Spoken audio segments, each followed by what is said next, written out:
دوستو، مصر کی سرزمین کے بہادر اور نڈر سلطان سلطان صلاح الدین ایوبی رحمۃ اللہ علیہ کے دور میں ایک شخص ہوا کرتا تھا جسے خلیل بن قاسم کہتے تھے۔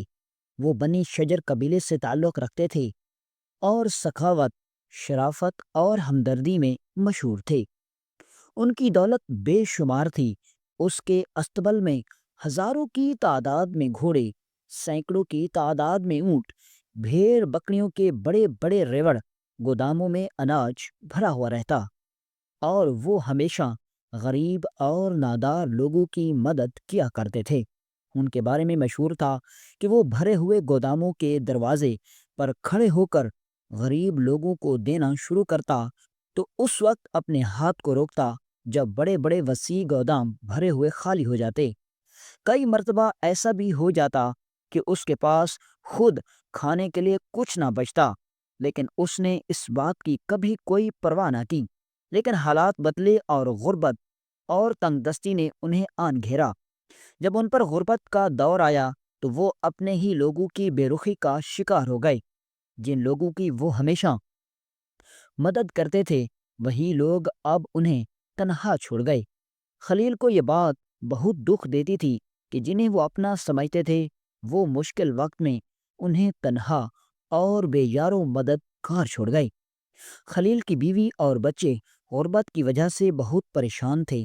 بیوی اکثر راتوں کو جاگتی اور بچے بھوک سے بلکتے۔ خلیل کے پاس ان کے دکھ اور فریاد سننے کے سوا کوئی چارہ نہ تھا۔ ایک دن خلیل نے اپنی بیوی سے کہا، میں نے لوگوں کے رویے میں تبدیلی دیکھی ہے۔ میرا ضمیر گوارا نہیں کرتا کہ میں کسی سے مدد مانگنے جاؤں۔ پہلے وہی لوگ جو مجھے آتا ہوا دیکھ کر میرے راستے میں کھڑے ہو جاتے، میرے آنے کا گھنٹوں انتظار کرتے، اور وہی لوگ مجھے آتا ہوا دیکھ کر اپنا راستہ بدل دیتے ہیں، کہیں میں ان سے کچھ مانگ نہ لوں۔ اب میں اپنے گھر میں ہی رہوں گا یہاں تک کہ مجھے موت آ جائے۔ چنانچہ انہوں نے خود کو گھر تک محدود کر لیا، لیکن جو کچھ پاس تھا وہ بھی ختم ہو گیا۔ خلیل کی زندگی اب تاریکی میں ڈوب رہی تھی۔ سلطان صلاح الدین ایوبی رحمۃ اللہ علیہ کے دور میں اسی زمانے میں جزیرہ کے ایک حاکم جن کا نام ایاز بن سلیمان تھا، وہ اپنی بے حد سخاوت کی وجہ سے مشہور تھے۔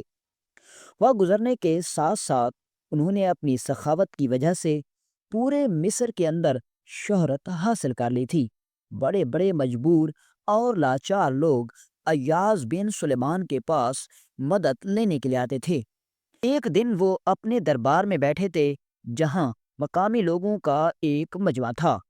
جب خلیل کا ذکر آیا تو ایاز نے پوچھا، خلیل کبھی نظر نہیں آئے، ان کا کیا حال ہے؟ یہ سن کر سب درباری خاموش ہو گئے، اور ایاز بن سلیمان سب لوگوں کے چہرے تکتے رہے، لیکن کسی نے کوئی جواب نہ دیا۔ یہ دیکھ کر ایاز بن سلیمان بڑا پریشان ہوا کہ آخر خلیل کو ایسا کیا ہو گیا کہ لوگ نے اس کا نام سنتے ہی خاموشی اختیار کر لی۔ تو اتنے میں ایک بوڑھا بزرگ جو دربار کے اندر بیٹھا تھا وہ بولا، حضور، آج کل خلیل پر برا وقت چل رہا ہے۔ وہ دوست جو خلیل کا دایاں بازو تھے، اب وہ اس کا راہ دیکھ کر اپنا راہ تبدیل کر دیتے ہیں، حتیٰ کہ اس کے اپنوں نے اسے اتنا رخ پھیر لیا کہ اب وہ اپنے گھر سے باہر نکلنا بھی گوارا نہیں کرتا۔ غربت نے اس کو ہر طرف گھیر لیا، حتیٰ کہ گھر میں فاقے پڑ رہے ہیں۔ لوگوں نے بتایا غربت کی وجہ سے ان کا حال بہت خراب ہے، اور انہوں نے اپنے آپ کو گھر تک محدود کر لیا ہے۔ یہ سننے کے بعد ایاز نے کہا، افسوس، خلیل کو نہ تو کوئی ہمدرد ملا اور نہ ہی ان کا بدلہ چکانے والا۔ اتنا کہنے کے بعد انہوں نے اپنی بات ختم کر دی۔ اسی رات ایاز بن سلیمان نے بھیس بدلا اور 4000 دینار ایک تھیلی میں ڈالے اور اپنے گھوڑے کو تیار کرنے کا حکم دیا۔ وہ اپنے گھر والوں کو بتائے بغیر رات کی تاریکی میں نکل پڑے۔ جب وہ خلیل کے گھر پہنچے تو دروازے پر دستک دی۔ خلیل نے جب دروازہ کھولا تو اپنے سامنے ایک نقاب پوش کو دیکھا۔ خلیل کی کمزور حالت کو دیکھ کر ایاز کا دل بھر آیا۔ انہوں نے کہا، اے خلیل، آپ نے بہت سے غریبوں کی مدد کی، ان کو مشکلات سے نکالا۔ آپ کی نیکیوں کا بدلہ شاید ممکن نہیں، لیکن یہ تھیلی رکھ لیں اور اس سے اپنا مسئلہ حل کریں۔ حالات کی تلخیوں سے تنگ خلیل نے نہ چاہتے ہوئے بھی سکوں سے بھری تھیلی پکڑ لی، اور جب اسے بھاری پایا تو نقاب پوش کے گھوڑے کی لگام پکڑ لی۔ انہوں نے کہا، اللہ تمہیں سلامت رکھے، تم کون ہو؟ ایاز نے جواب دیا، میں نہیں چاہتا کہ آپ مجھے پہچانو۔ خلیل کہنے لگا، میں اسے قبول نہیں کروں گا جب تک تم مجھے یہ نہیں بتاؤ گے کہ تم کون ہو۔ اس پر ایاز نے جواب دیا، میں نیک لوگوں کی مدد کرنے والا ہوں۔ یہ کہنے کے بعد وہ اپنے گھوڑے پر سوار ہوئے اور وہاں سے چلے گئے۔ جب ایاز چلے گئے تو خلیل تھیلی لے کر اپنی بیوی کے پاس گئے اور کہنے لگے، خوش ہو جاؤ، اللہ نے ہماری مشکل آسان کر دی۔ اگر یہ سکے ہوئے تو بہت زیادہ ہیں۔ پھر خلیل نے تھیلی کو ٹٹولا تو وہ دیناروں سے بھری ہوئی تھی۔ دوسری طرف ایاس اپنے گھر پہنچے تو ان کی بیوی نے ان کی غیر موجودگی کے بارے میں سوال کیا، کیونکہ وہ اپنے شوہر سے بہت محبت کرتی تھی۔ ایاز بن سلیمان کی بیوی اس وقت کی اس کی ساتھی تھی جب ایاز اسکندریہ کی گلیوں میں مسواک بیچا کرتا تھا، اور اب وہی ایاس پورے جزیرے کا حاکم تھا، لیکن اس کی بیوی نے اس کا اس وقت ہاتھ تھاما تھا جب غربت نے ایاس کو ہر طرف گھیرے تھا۔ یہی وجہ تھی کہ ایاس اپنی بیوی سے بے حد محبت کرتا تھا، اور اس کی بیوی بھی اس سے بے حد محبت کرتی تھی۔ ایاس سے جب اس کی بیوی نے پوچھا، لیکن ایاس مکرنے لگا، یعنی کچھ بتانے سے گریز کیا، تو ان کی بیوی رونے لگی۔ اپنی بیوی کو روتا ہوا دیکھ کر انہوں نے پوچھا کہ تمہیں کیا ہوا؟ اس نے جواب دیا، رات کے وقت آپ اپنے غلاموں اور گھر والوں سے چھپ کر نکلے، اس سے یہ گمان ہوتا ہے کہ آپ کسی عورت کے پاس گئے تھے۔ ایاز نے جواب دیا، اللہ گواہ ہے، میں کسی عورت کے پاس نہیں گیا۔ بیوی کہنے لگی، مجھے ضرور بتائیں ورنہ میرا دل سکون نہیں پائے گا۔ ایاز نے کہا، اگر میں بتا دوں تو تم کیا راز رکھو گی؟ ان کی بیوی نے جواب دیا، آپ مجھے ساری بات سچ سچ بتائیں، میں آپ کی بات کو راز رکھوں گی۔ پھر ایاز نے ساری کہانی بیان کی اور کہا، کیا تم چاہتی ہو کہ میں قسم بھی کھاؤں؟ بیوی کہنے لگی، اس کی ضرورت نہیں، مجھے آپ پر بھروسہ ہے۔ میرا دل مطمئن ہو گیا۔ ادھر خلیل نے صبح اٹھ کر نقاب پوش کی دی ہوئی سے اپنے قرضے چکائے اور اپنے تمام معاملات کو ٹھیک کیا۔ پھر وہ سلطان صلاح الدین ایوبی رحمۃ اللہ علیہ کے دربار میں جانے کے لیے تیار ہوئے۔ جب وہ دربار کے دروازے پر پہنچے تو دربان نے سلطان کو ان کی آنے کی اطلاع دی۔ خلیل کے سخاوت اور شرافت کے سبب سلطان معظم ان سے بخوبی واقف تھے، چنانچہ انہوں نے اندر آنے کی اجازت دی۔ جب وہ سلطان معظم کے سامنے حاضر ہوئے تو سلطان نے کہا، اے خلیل، کیا ایسا کیا ہوا کہ تم ہم سے مہینوں کے لیے دور ہو گئے؟ خلیل نے جواب دیا، حضور، تنگ دستی اور خراب حالات کی وجہ سے۔ سلطان کہنے لگے، تو پھر تم ہمارے پاس کیوں نہیں آئے؟ اس پر خلیل نے جواب دیا، میری کمزوری، بے بسی اور خودداری نے مجھے روک کے رکھا۔ سلطان نے پھر سے پوچھا، اچھا یہ بتاؤ، تم سبھی کے مددگار تھے، کیا تمہیں بھی کسی نے سہارا دیا؟ اس سوال پر خلیل نے تمام واقعہ سلطان کو بتایا۔ رات کے وقت ایک شخص میرے دروازے پر آیا تھا اور اس نے میری مدد کی۔ پھر نے ساری کہانی سنائی، لیکن کہا، مجھے نہیں معلوم وہ کون تھا۔ اس نے یہ بتایا کہ میں نیک لوگوں کی مدد کرنے والا ہوں۔ یہ سن کر سلطان صلاح الدین ایوبی رحمۃ اللہ علیہ حیرت زدہ ہوئے اور کہنے لگے، کاش ہم جانتے کہ وہ کون تھا تاکہ ہم اس کی شرافت کی حمایت کر سکتے۔ پھر سلطان نے ایک کاغذ اور قلم طلب کیا اور خلیل کو جزیرے کا حاکم یعنی کہ گورنر مقرر کر دیا، ساتھ ہی انہیں انعامات دیے اور جزیرے جانے کا حکم دیا۔ یہ وہی جزیرہ تھا جہاں ایاز بن سلیمان اس وقت گورنر تھے۔ سلطان کے دربار سے واپسی پر خلیل نے کچھ تیاری کی اور جزیرہ روانہ ہوئے۔ جب وہ شہر کے قریب پہنچے تو ایاز اور شہر والوں نے ان کا استقبال کیا۔ سب نے انہیں خوش آمدید کہا۔ اب وہ خلیل، جس کو غربت نے اپنے جھپیڑوں میں اس طرح جھپیڑا تھا کہ وہ لوگوں کے لیے مثال بن گیا تھا، اب وہی خلیل اس جزیرے کا حاکم بن گیا۔ اب وہ جزیرے کے حاکم تھے اور لوگوں کے معاملات سنبھال لیے۔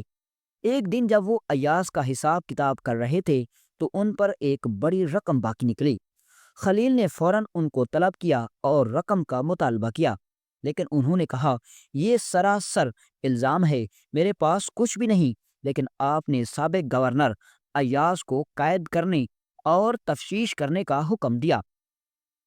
ایاز نے کہا میں اپنی عزت بچانے کے لیے اپنے مال کی پرواہ نہیں کروں گا، آپ جیسا چاہیں ویسا کریں۔ یہ سننے کے بعد خلیل غصے میں آئے اور انہیں زنجیروں میں جکڑوا دیا۔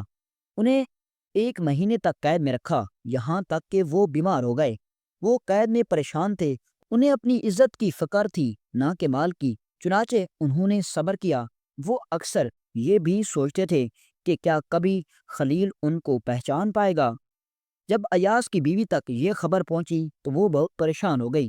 اس نے اپنی ایک عقل مند خادمہ کو بلایا اور اس سے کہنے لگی فوراً خلیل کے دربار جاؤ اور کہو کہ میرے پاس ایک اہم راز ہے۔ پھر اس نے تمام واقعہ اپنی خادمہ کو بتا دیا۔ جب اس کی خادمہ جانے لگی تو ایاز کی بیوی نے اس سے کہا یہ بات تم کسی اور کو مت بتانا، تم صرف جزیرے سے ملو گی جو اس وقت جزیرہ کے گورنر ہے۔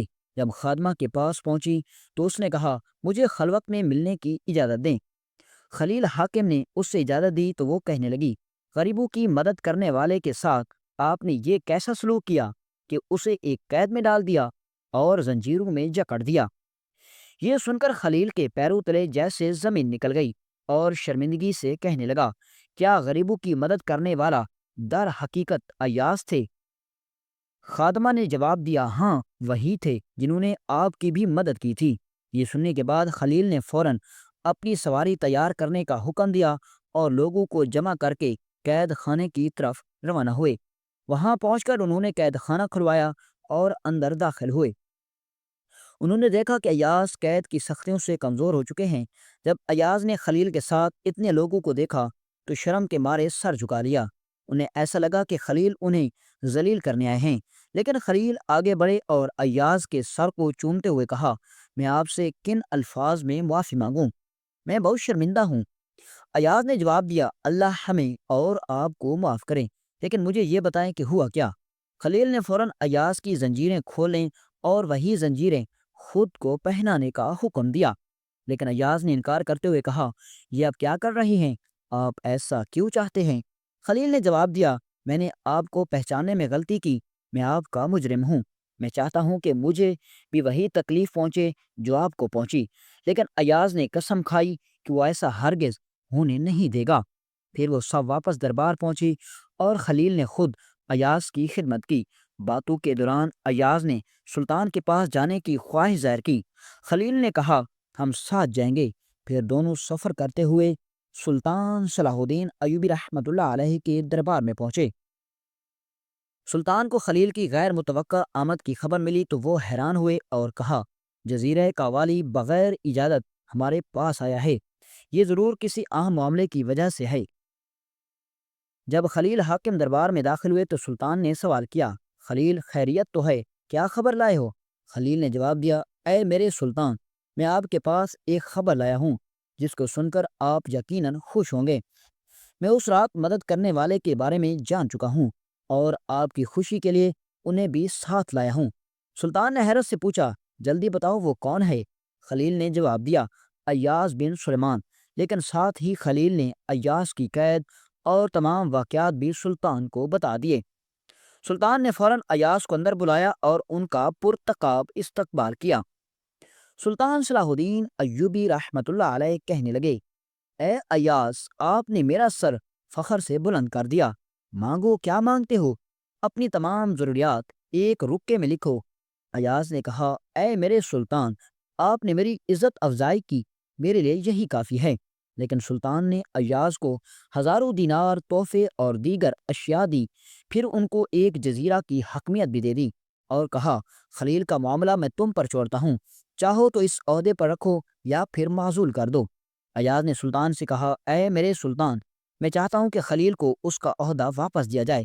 چنانچہ سلطان نے اس کی منظوری دی، دونوں اپنی ذمہ داریوں پر واپس لوٹے اور سلطان صلاح الدین ایوبی رحمۃ اللہ علیہ کے دور حکومت تک اپنے فرائض انجام دیتے رہے۔ دوستو اس واقعے سے ہمیں ایک گہرا سبق ملتا ہے کہ کبھی بھی کی جانے والی نیکی انسان کی ضائع نہیں ہوتی۔ اگر آپ کسی کے ساتھ کوئی بھلائی کرتے ہیں تو ایک بات ضرور یاد رکھیں کہ اس بھلائی کا صلہ ضروری نہیں کہ اسی ہی انسان سے ملے، بلکہ کبھی کبھی قدرت آپ کو اس نیکی کا صلہ ایسی جگہ سے دلوا دیتی ہے کہ جہاں سے آپ کا گمان بھی نہیں ہوتا۔ اور آپ اکثر لوگوں کے ساتھ اپنی زندگی میں ایسا ہوا بھی ہو چکا ہوگا۔ تو دوستو اگر آپ کے ساتھ کبھی کوئی بھی ایسا واقعہ ہوا ہو تو ضرور کامنٹ باکس میں اپنی رائے کا اظہار ضرور دیں۔ آپ کی قیمتی رائے ہمارے لیے بہت اہمیت کی حامل ہوتی ہے۔ آپ سے گزارش ہے کہ اپنی رائے کا اظہار کامنٹ باکس میں ضرور دیا کریں۔